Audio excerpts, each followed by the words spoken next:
नाशिकमधील अनेक नामवंत उद्योजक, डॉक्टर्स आणि मॉडेलिंग क्षेत्रातील संबंधित व्यक्तींची व्हॉट्सअॅप हॅक झाल्याची तक्रार पुढे येते। सायबर सेल स्टेशनमध्ये अज्ञातांविरोधात गुन्हा दाखल करण्यात आला आहे। आतापर्यंत 20 जणांचं अकाउंट हॅक झाल्याची तक्रार ही दाखल करण्यात आली आहे। आणि याबद्दल अधिक माहिती जाणून घेण्यासाठी सागर वैद्य आमचे प्रतिनिधी आपल्या सोबत आहेत नाशिकहून। सागर, एकंदरीतच काय नेमका सगळा प्रकार आहे? दीपक, खरं तर एक महत्वाची गोष्ट आहे। काल सकाळपासून नाशिक शहरातल्या अनेक नामवंत डॉक्टर, उद्योजक आणि मॉडेल्स यांच्या नंबरवरून त्यांच्या मित्रांना, नातेवाईकांना अत्यंत अश्लील प्रकारचे व्हिडिओ क्लिप्स, मेसेजेस आणि कन्व्हर्सेशन जे आहे ते केलं जातंय। त्याच्यामुळे सर्वात महत्वाची गोष्ट म्हणजे अशा पद्धतीचे मेसेज जर कोणाला येत असतील तर त्यांनी आपापल्या संबंधित लोकांकडे या संदर्भातली तक्रार करावी, अशा पद्धतीचं आवाहन पोलिसांनी केलंय। या संदर्भातले कुठलेही अनोळखी नंबर, मेसेजेस यांना कुठलाही रिप्लाय करू नये, अशा पद्धतीचं आवाहन करण्यात आलंय।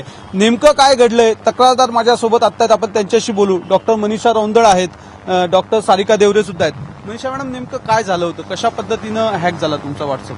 नमस्कार। परवा दुपारी मला माझ्या एक फ्रेंडकडनं मेसेज आला, ती अगदी जवळची होती, तिने हे केलं तर मी पण ॲज युजल रिप्लाय हाय केला। त्यानंतर ती म्हटली कैसी हो, तर मैंने बोला आय एम फाईन। तर मला असं वाटलं मी पंढरपूर वारीवरनं आली आणि ती विचारते की तू कशी आहे, काय आहे। आणि ॲज युजल तिने मला म्हणजे आमचं दोघींचं चॅटिंग झालं। त्यात ती म्हणाली की मला एक काम करतेस का, आप मेरा एक काम करोगे क्या? तो ठीक आहे बोलो। तो तिने सांगितलं की एक SMS आलेला आहे, टेक्स्ट मेसेज, तो मला फॉरवर्ड करा। तर मी क्षणभर विचार केला हिला कशाला पाहिजे असेल, पण तिने खूप घाई केली त्या मेसेजेसमध्ये की नाही जल्दी जल्दी भेजो, बहुत अर्जंट आहे। तर मला असं वाटलं अगदी जवळची मैत्रिणी आणि विचारते, तर मी टेक्स्ट मेसेजमध्ये गेली आणि आलेला मेसेज तो मी स्क्रीनशॉट काढून तो तिला फॉरवर्ड केला गेला। आणि त्यानंतर थोडे अश्लील चॅटिंग स्टार्ट झाली। मला मीटिंग असल्यामुळे मी दुर्लक्ष केलं। एक क्षणभर डोक्यात आलं होतं की चला एक कॉल तरी करू, ती अशा प्रकारचे का मेसेज पाठवते, पण मी घाईत असल्यामुळे त्याच्याकडे दुर्लक्ष केलं आणि ह्या बाबतीत मी सगळं विसरून गेली की असं काहीतरी झालंय किंवा मेसेजेस आहे। पण दुसऱ्या दिवशी जेव्हा मला व्हॉट्सअपवरनं कॉल आला, कंपनी कॉल असावा तो, आणि व्हॉइस मेसेज होता, ते एक OTP नंबर देत होते, तो मी घेत होती आणि तोपर्यंत माझं व्हॉट्सअप बंद होऊन गेलं। तर मी रिट्राय करत होती तो OTP नंबरनी, पण माझं व्हॉट्सअप ओपन होतच नव्हतं। आणि क्षणार्धात माझ्या फ्रेंडचा एक फोन आला की मॅडम तुम्ही अशा प्रकारचे काय मेसेज पाठवताय? म्हटलं नाही, मी सकाळपासून मेसेज पाठवलाच नाही काही। हो म्हणे, आत्ताच तुमच्या व्हॉट्सअप नंबरवरनं मला मेसेज आलाय आणि मला प्रश्न पडलाय की तुम्ही म्हणजे अशा प्रकारचे का मेसेज पाठवताय? तर मला थोडं स्ट्राईक झालं, हे नक्की काहीतरी वेगळं असावं। मी रिपीट तिला कॉल केला, नक्की सांग तुला काय मेसेजेस आले? तर तिला सांगायला ते कसं तरी वाटलं की नकोय असं सांगायला, म्हणून मी तिला म्हटलं की मला काल अशा प्रकारचे SMS आले, सेम तुला तसे आले का? हो एक्झॅक्टली तसेच SMS अश्लील मेसेजेस मला आले। आणि मग मला हे स्ट्राईक झालं की हे नक्की काहीतरी वेगळं घडतंय।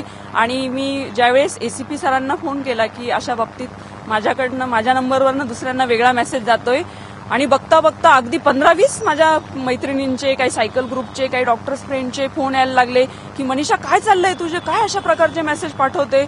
आणि अगदी म्हणजे मलाच वाटलं की नाही हे काहीतरी वेगळं घडतंय। आणि आम्ही एकदमच लगेच सायबर सेल क्राईमला आम्ही धाव घेतली आणि तिथे गेल्यानंतर लक्षात आलं की हे माझ्या बाबतीतच नाही घडते, अशा अगदी 30-40 लोकांनी कालही कंप्लेंट केल्या।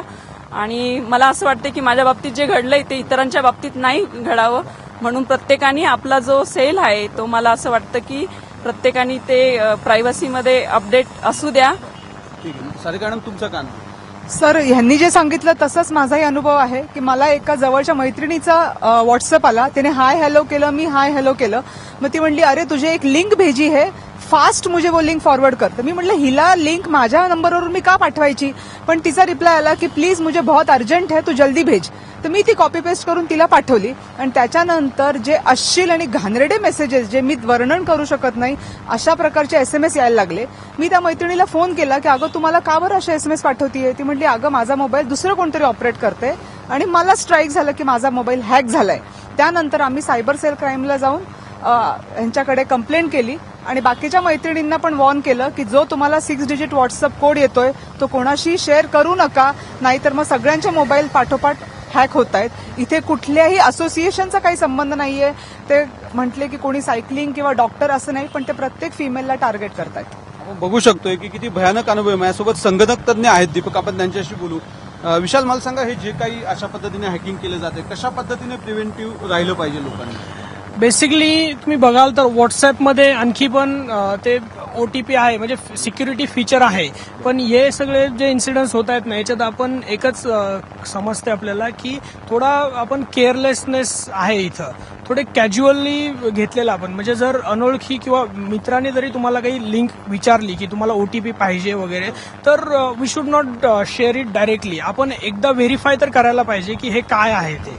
ह्याच्यात असं आहे की दोन गोष्टी होऊ शकतात. एक तर तुमचे जे कॉन्टॅक्ट आहेत, जे जेन्युइन कॉन्टॅक्ट आहेत, त्यांचा फेक अकाउंट पण तुम्हाला विचारू शकतो की मला ते OTP शेअर कर, किंवा तुमच्या कॉन्टॅक्टचा पण व्हॉट्सॲप हॅक झाला असू शकतो, तो तुम्हाला विचारू शकतो की मला OTP द्या म्हणून.